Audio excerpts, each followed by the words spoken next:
22 ફેબ્રુઆરીના રોજ વિશ્વભરમાં ઉજવવામાં આવે છે. આ દિવસ મુખ્યત્વે ગર્લ ગાઈડ્સ અને ગર્લ સ્કાઉટ દ્વારા ઉજવવામાં આવતો એક ખાસ દિવસ છે.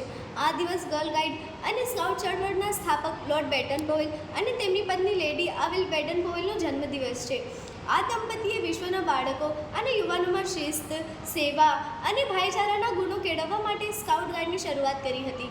આ દિવસનો સૌથી મોટો હેતુ દુનિયાભરના 150થી વધુ દેશોમાં ફેલાયેલી 1 કરોડથી વધુ ગર્લ્સ ગાઈડ અને ગર્લ સ્કાઉટ વચ્ચે એકતા અને મિત્રતાની ભાવના મજબૂત કરવાનો છે. તે યાદ અપાવે છે કે આપણે ભલે અલગ અલગ દેશ કે સંસ્કૃતિના હોઈએ, પણ આપણા મૂલ્યો એક જ છે. સમાજની સમસ્યાઓ પર વિચાર કરવો અને તેમને દૂર કરવાનો પ્રયત્ન કરવા, જરૂરિયાતમંદ છોકરીઓની મદદ માટે ફાળો એકત્ર કરવો. આ દિવસે વિવિધ શાળાઓ અને સ્કાઉટ ગાઈડ સંસ્થાઓમાં સાંસ્કૃતિક કાર્યક્રમો અને પ્રદર્શન, વૃક્ષારોપણ અથવા સ્વચ્છતા અભિયાન જેવા સામાજિક કાર્યો કરે છે.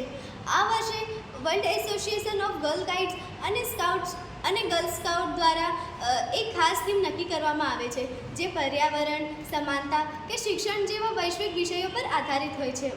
આ વર્ષ ખૂબ જ ખાસ છે કારણ કે 2026માં ચિંતન દિવસની ઉજવણીના 100 વર્ષ પૂર્ણ થઈ રહ્યા છે. આ શતાબ્દી વર્ષની ઉજવણીના ભાગરૂપે મિત્રતાને મુખ્ય વિષય તરીકે પસંદ કરવામાં આવ્યો છે.